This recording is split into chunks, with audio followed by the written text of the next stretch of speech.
Good evening, everybody. Well, everybody, all five of you. Welcome to the Companies Advisory Committee on Wednesday, the 17th of June. Quick bit of housekeeping, which I'm sure you're all tired of hearing, but there is no fire alarm planned for this evening. Should the alarm sound, please leave via the nearest available emergency exit. Two of the closest exits are through the glass doors behind you and to my left, and through the double doors on the riverside behind you. Please muster at the Tower House car park, not Café des Amis as it used to be. Important change. Members of the public are welcome to make their own recordings of the meeting using whatever non-disruptive methods they think are suitable. And I'd like to remind everybody that this meeting is being minuted, filmed and made available to view in live and archive form via the Council's website. If you are seated in the public gallery, it is possible that the cameras may capture your image. If you wish to avoid being filmed, it is recommended you make a member of staff aware who can direct you where to sit. The Westgate garden gates on the riverside are locked at sunset, although slightly earlier at the moment, I think. So members of the public should leave the Guildhall by the side exit behind the glass door. Thank you. Andrea, do we have any apologies? Yes, we have apologies from Councillor Alistair Brady. And do we have a replacement? We do. We have Councillor Mike Bland here as a substitute for him. And do we have any declarations of interest before we begin? No? Excellent stuff. There is also a couple of changes to your running order. Is Nikki Mills will be joining us this evening. I think Matthew Archer was advertised, but a more than adequate replacement. And obviously we have Jan Geiler, Head of Legal, who will take you through the paper. I'd also like to welcome Stephanie, who is newly into Democratic Services. Some of you may not have met her yet, but she's one of our new Democratic Services officers, and I understand doing very well so far, according to Andrea. I'm not you, tell me if she wasn't, I suspect. Without further ado then, I shall stop waffling on and invite Jan to... Oh, sorry, there are no public speakers. So without further ado, I shall invite Jan to give us the report on the Canonco governance report on the appointing of non-executive directors. So thank you, Jan. Thank you, Chair. Yes, so the report this evening seeks the Companies Advisory Committee's agreement to the appointment of 2 independent directors to the Canonco board and provide delegated authority to named officers to make changes to the Articles of Association to enable these appointments and recruitment to these roles. Currently, there are 3 directors, and that's the maximum allowed by the Articles of Association currently. The proposal is to increase that to 5 and amend the articles accordingly. The current 3 directors are council officers. The additional 2, if agreed, it's recommended be independent non-executive directors. The experience sought that would be helpful from the non-executive directors would be experience in waste and recycling industry, local government, procurement, regulated service delivery, and local authority governance, audit and risk. It's proposed that the non-executive directors have the same voting rights as the executive directors. And the distinction between executive and non-executive directors merely relates to the employment status. So the executive directors are employed by the council or group, or the company or group, and the non-executive directors are not employed by the council company. The governance route is for CAC here this evening to make a recommendation, if they're happy, to Cabinet, and then Cabinet exercises the member function and approves the special resolution, which requires at least 70% of the voting rights at Cabinet. Page 9 sets out the proposed amendments to the articles to bring about these proposals. In summary, we've added in a definition of what an executive director is and what a non-executive director is. We've looked to increase the number of directors to 5, clarifying that 3 will be executive directors, 2 will be non-executive directors. Only executive directors to be appointed as chair. that there be a 3-year term for the non-executive directors on appointment, and that indemnity is provided to both executive and non-executive directors.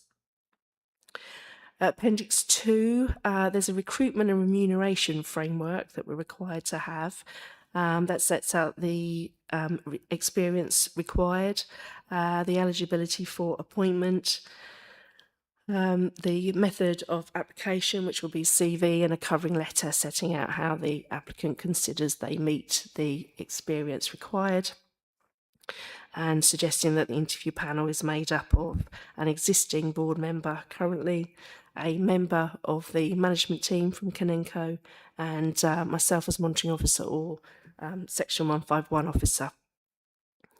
In terms of remuneration, there's been quite a time spent considering what the appropriate amount would be. I've set out some ranges there that I've found in relation to NHS and housing associations, etc., and considered that we have previously been very successful with the Harbour Board in recruiting very good professionals to that. They receive £640 odd, I think, a year. It's proposed that we pay more for the non-executive directors on the basis that there is more responsibility here. It is a different role. Rather than being a member on the board, they will be a director with all those responsibilities that come under the Companies Act 2006. So the figure I've recommended is £5,000 for a fixed annual fee per person. So that's a total of 10,000, and we consider that's in keeping with the members' basic allowance as well. Appendix 3 on page 17, I've set out the draft special resolution, and I will draw your attention to the recommendations made on page 6 of the report.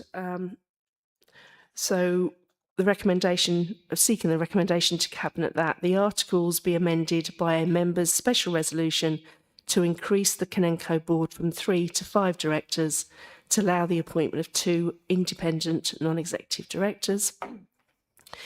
The proposed recruitment and remuneration framework is approved. That 2 non-executive directors be recruited and appointed to the Canenco board in accordance with the proposed recruitment and remuneration framework. Ideally, candidates would have the experience set out there that we've just mentioned. Delegated authority be given to myself, Jan Geiler, Head of Legal Services and Monitoring Officer, to undertake the following tasks: conduct a recruitment process in accordance with the recruitment and remuneration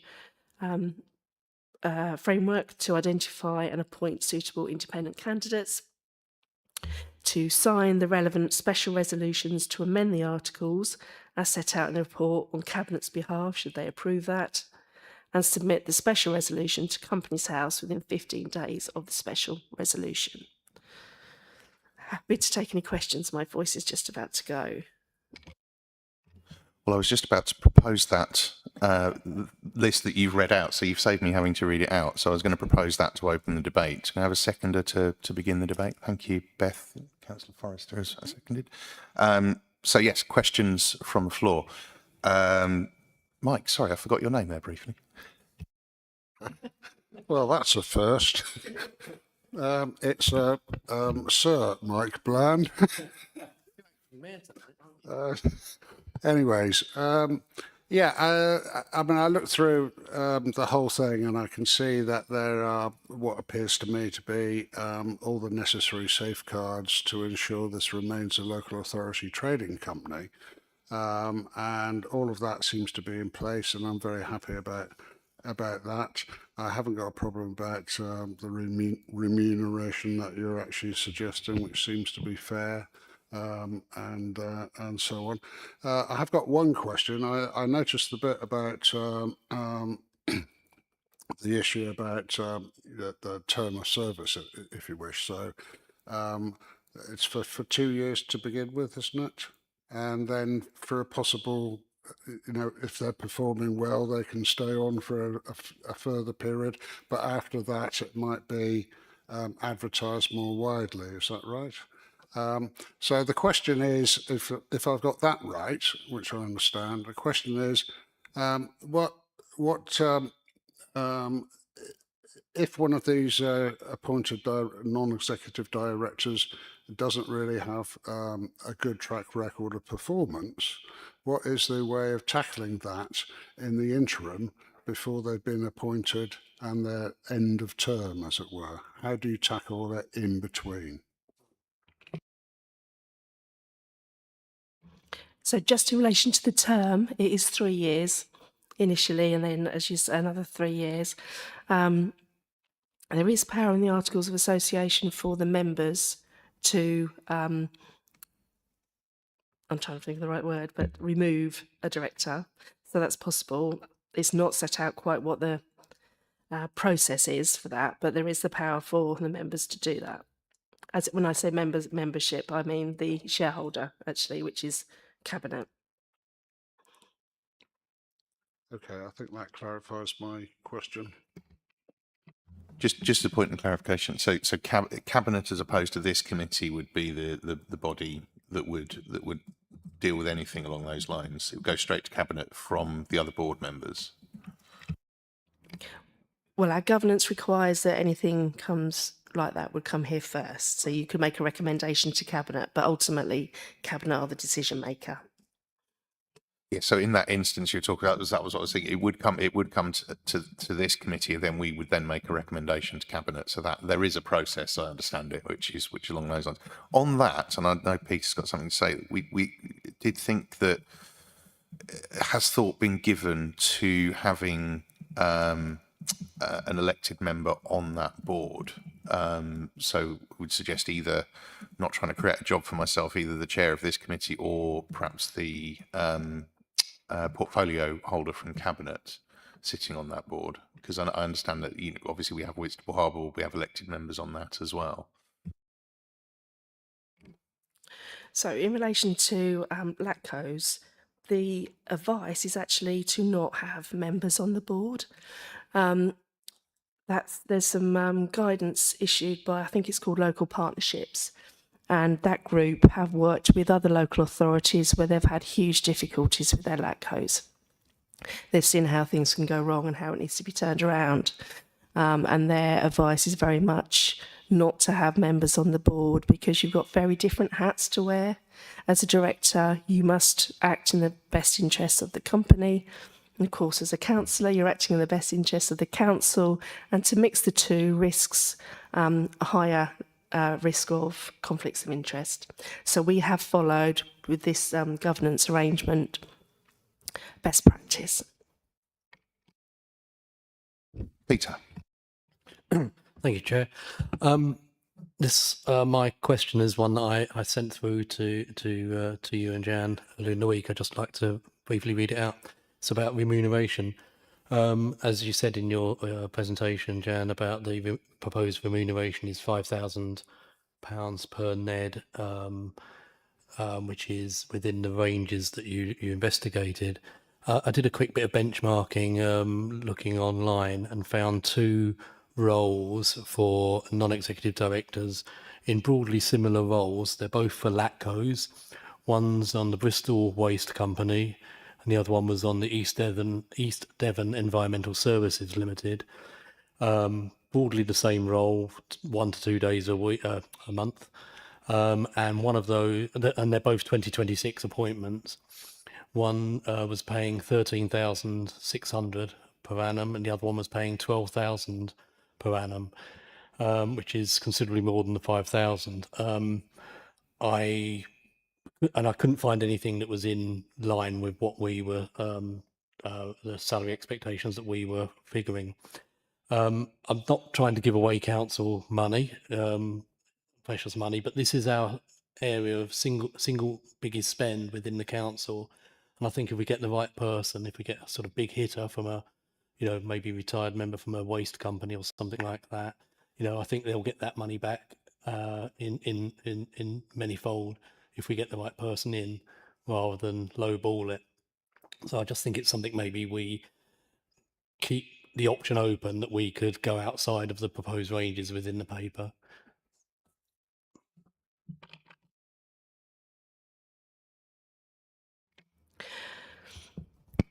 it's difficult to pitch it right.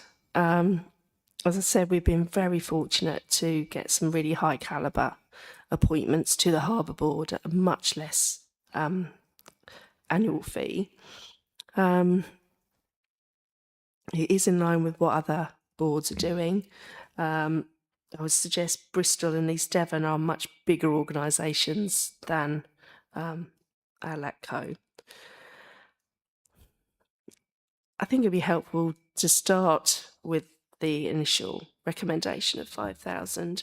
I appreciate you don't have to keep coming back. By the same token, if you provide that which is helpful, provide me with that autonomy now, and that's published, it's out there then, and we can't go for the try for the lower amount and point to that lower amount, if that makes sense.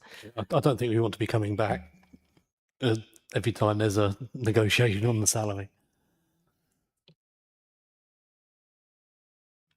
Dan, did you want to?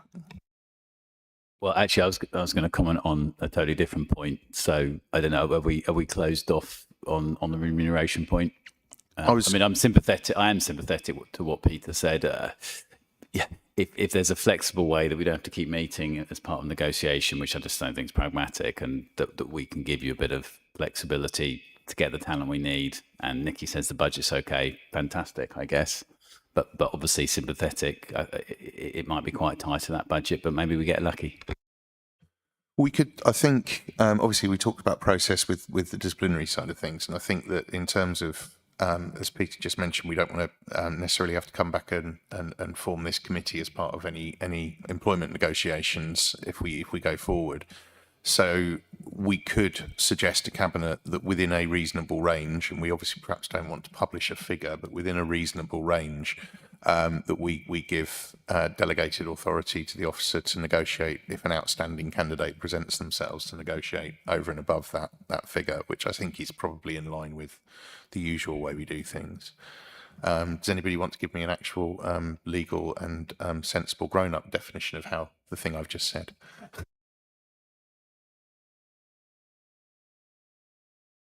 I can certainly update the report to go to Cabinet to reflect the suggestions made for them to consider.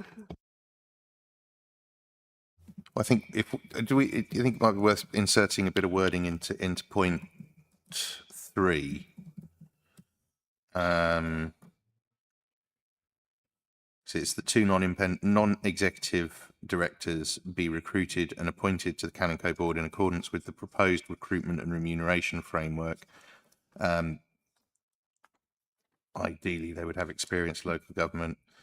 Oh, actually, maybe in part 4, delegated authority be given to Jan Geiler, head of league. Actually, no, we want to suggest that we recommend to candidate within the proposed recruitment and remuneration framework with some flexibility should an outstanding candidate present themselves. Yes, Beth. That's going to be a sensible grown-up legal definition, I'm sure. Well, with my councillor hat on, my concern about putting that in a report that is going out and being publicly available is that everyone will put themselves forward and saying, well, I am the exceptional candidate and I deserve an exceptional amount of money. You can look at all sorts of NED appointments and there are all sorts of different levels of remuneration, from entirely voluntary to tens of thousands of pounds. And I think it's more about getting the people with the right skills who want to do this job than the people that perhaps have the right skills and are looking for a certain level of remuneration, because we want someone who's committed to working with our district to improve services for our residents. And that might not necessarily be the most experienced NED. It might be someone who is committed to the local area and has the skills. There might be another candidate who is, in London, suggesting they'll parachute down, they'll come in, they'll, point to things, say what they do in Bristol or wherever, and go away again. I'm not sure that's the skill set we're looking for, but that skill set might be the one that demands the higher range. So I'd just be really careful putting that in public documents that people will look at and use as levers for negotiation, when actually the person demanding the higher pay may not be the one we want in the first place.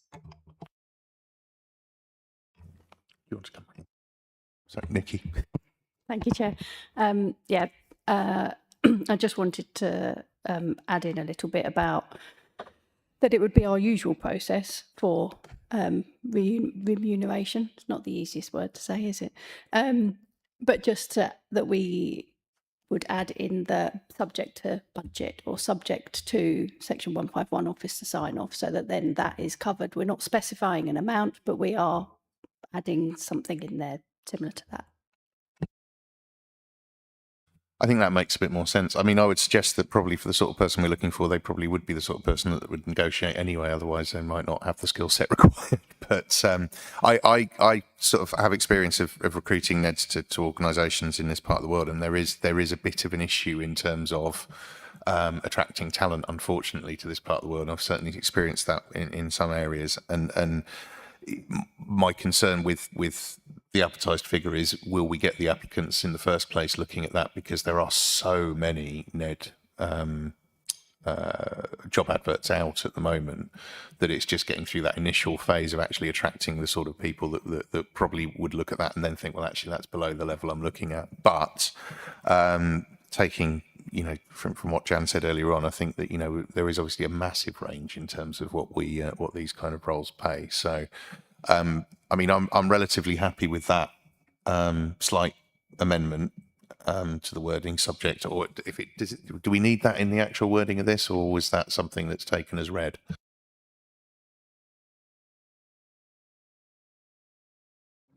I think it'd be helpful to have that in there, as it's suitably vague, but subject to the Section 151 officer's approval, and then we have a trail and we can document that. So if we're happy, so we would say, what was your, if you got, of course, Andrea's got the wording. It's here. So what are you, where are you adding that wording to? Where was it? I think probably, I think in section 3, in that area where we were saying 2 non-executive directors be recruited and appointed to the Canonco board in accordance with the proposed recruitment remuneration framework, subject to the Section 151 officers' approval, and then flow on from there. It's a very long sentence now, but Yeah. do I need a seconder for that amendment? Yes, because you're proposing. I shall propose that amendment from the chair. Would anybody second that? Peter. Thank you, Peter. That would have been awkward, wouldn't it?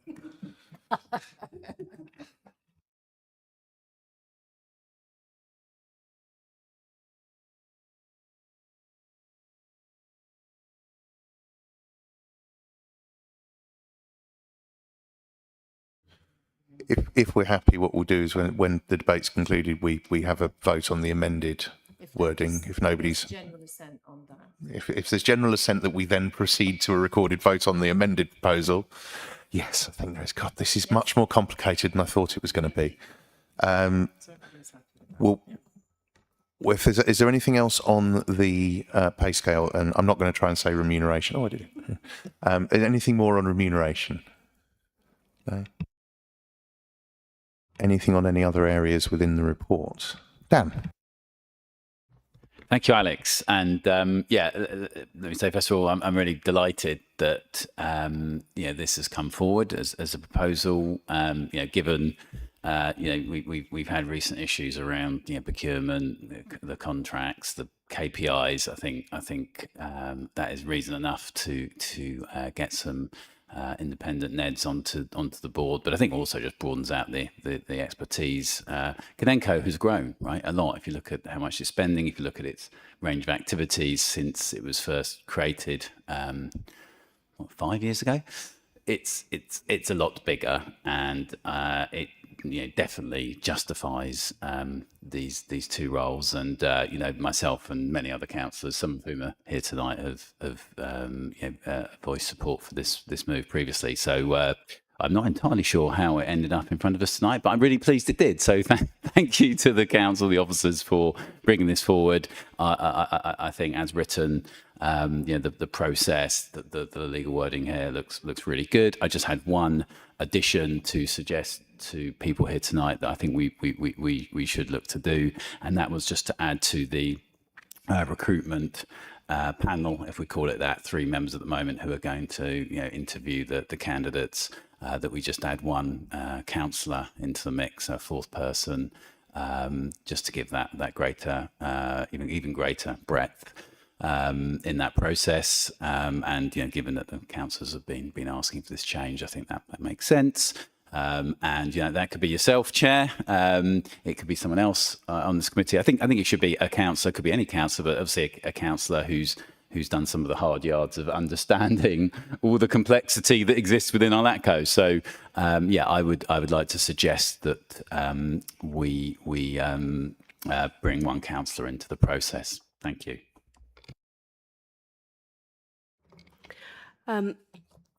I wonder, rather than a full member of the interview panel, that a member could be an observer, because it's quite an operational task.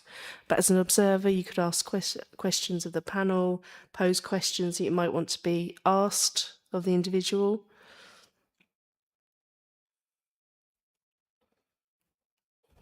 And that's interesting. When I have done that role at Kent County Council, me and several other councillors, when recruiting senior council officers, actually we had voting rights. I don't have a strong view on it. I don't know what other people think. What would be the benefit of us not having the vote, as it were, and just being an observer? Well, I think from the description you've mentioned, that's a formal appointment panel, isn't it, with all the tours set out, and it's a process. Whereas here, I would have said it's quite an operational role to recruit, but that individual would still make sure that they're happy with the process and can input, but just not take a full part in the interview panel, would be my suggestion as a halfway house. Peter? Would all members of the panel have the power of veto of any candidate? But an observer presumably wouldn't. Obviously, we'd take into account observers' comments, but yes, it would be up to the panel to actually decide to appoint. What would be the composition of the interview panel as you imagine it at the moment? So I've suggested one of the existing board members, a member of the Kanenko management team, and either myself as MO or Nikki Mills as Section 151 officer.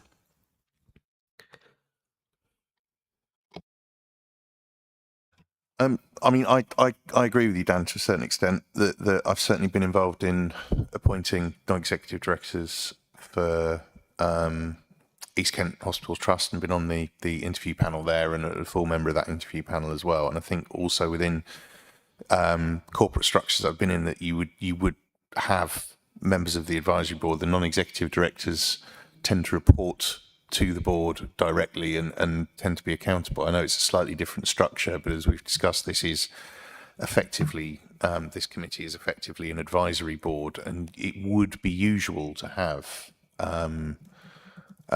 directors as part of that interview process. Are there any sort of strong views as to whether that would have to be we recommend whether it be a voting member or a non-voting member? Obviously, it's Cabinet's decision, but we can make recommendations from here.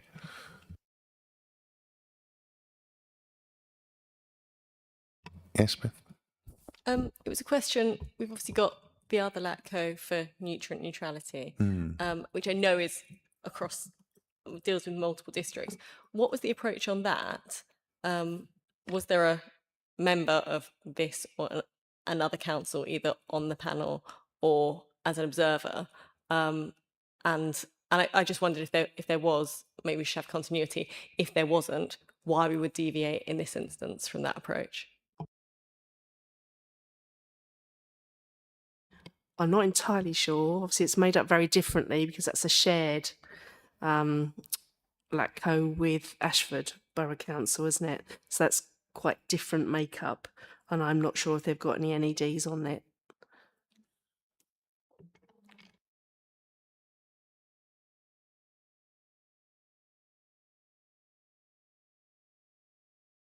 Sorry, I think I'm looking at Dan because this came to a previous committee meeting. We've raised this in so many, I can't remember which one it was. But they do have NEDs because the comparison was made between that lack of having NEDs and this not.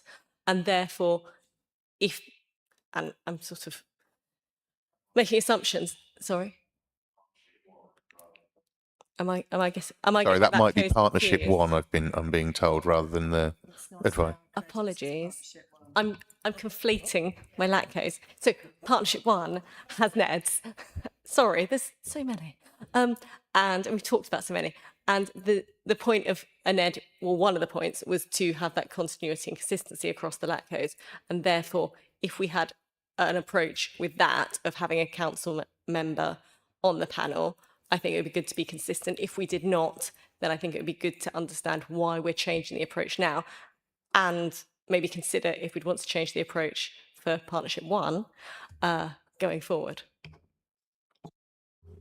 Dane, have you got a... Yeah, so I seem to remember the partnership one. I think didn't he say that they were looking to appoint one of those? So they haven't haven't done anything about it. So I don't know what process they were. I wasn't sure what process they were going to look. I don't, so the continuity. Nikki, maybe you can clarify. I don't know. Yeah. Thank you, Chair.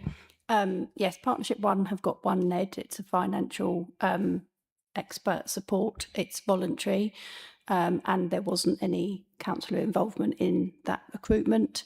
It was the joint chief, not just the joint chief execs, but the joint chief execs of all of the authorities that made the final decision.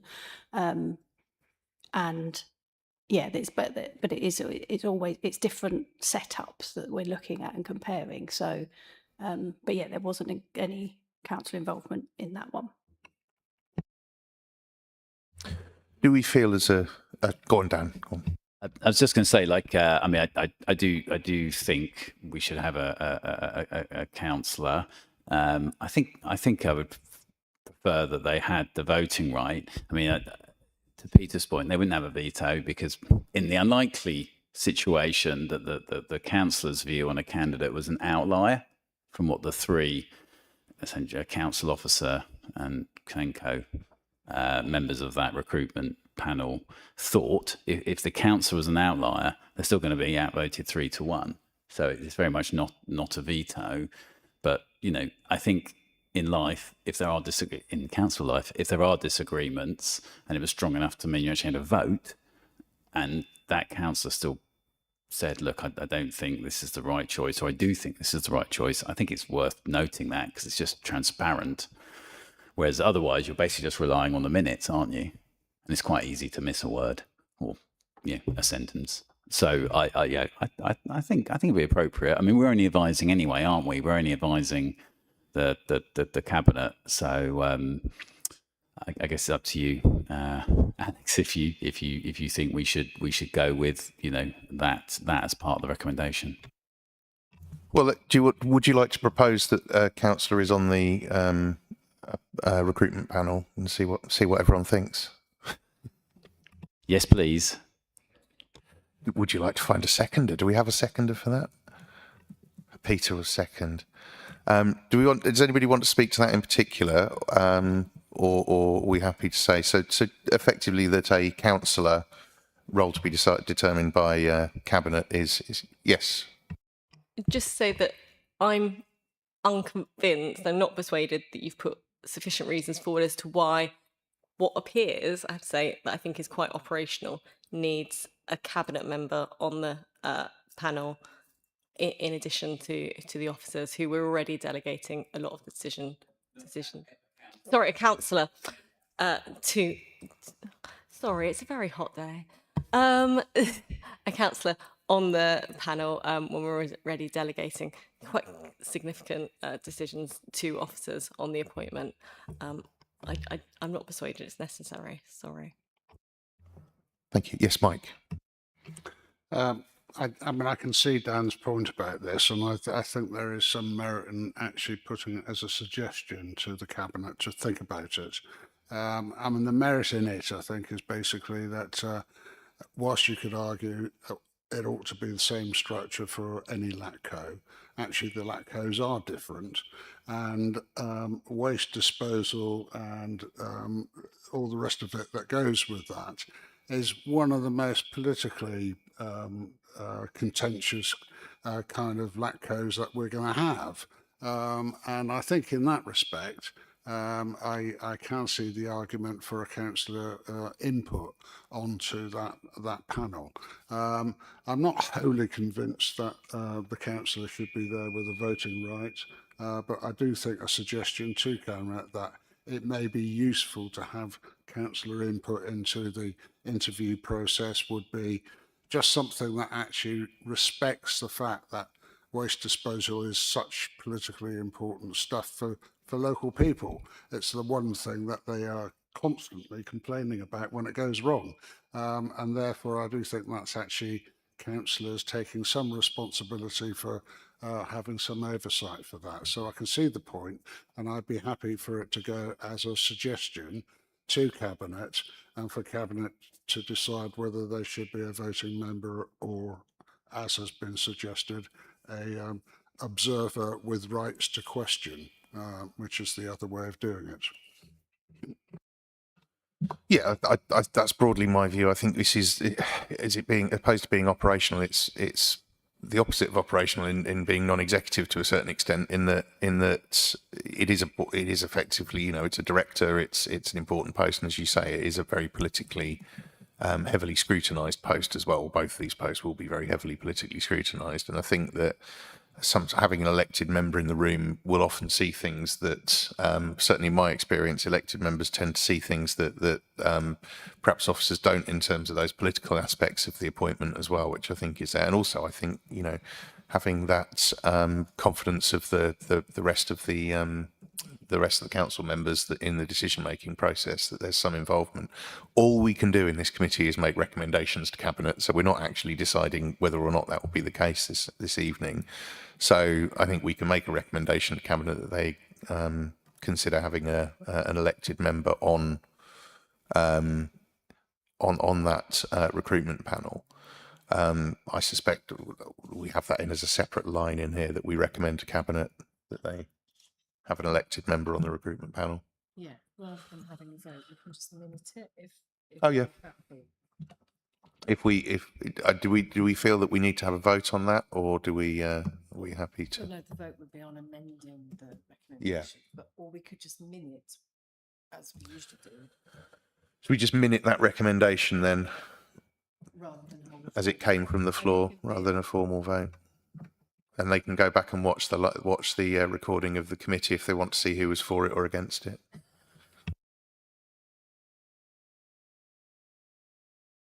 Is everybody content with that? Is everyone content with that? You don't. If you're not content with it, by all means, let me know. I'm quite happy to. Contempt for it to be minuted that it's been proposed, and yeah, as a recommendation. Yeah, I'm not anti it, but I haven't been persuaded it's necessary.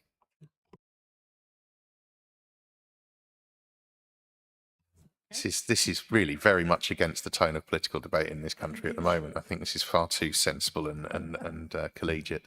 In which case, do we have any other points? I feel like any other questions for Jan or Nikki on this, or are we rapidly approaching a vote on the recommendations as slightly amended earlier? We're happy to proceed to a vote then, Andrea. Load up the system. Thank you.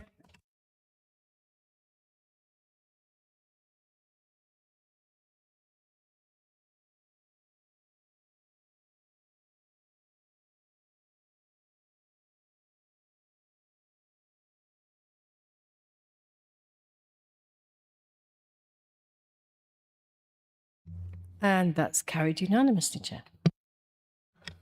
Thank you very much, and thank you for a robust and well-informed debate, everybody. I think we can move on. Is there any other urgent business to be dealt with in public? In which case, the date of the next meeting is 7 p.m. on the 15th of October. Yep. We don't need to exclude the press and public because there's nothing there. are there any urgent business that falls under the exempt provisions, just in case you didn't want to do it? In which case, I shall draw the meeting to a close at 19:40.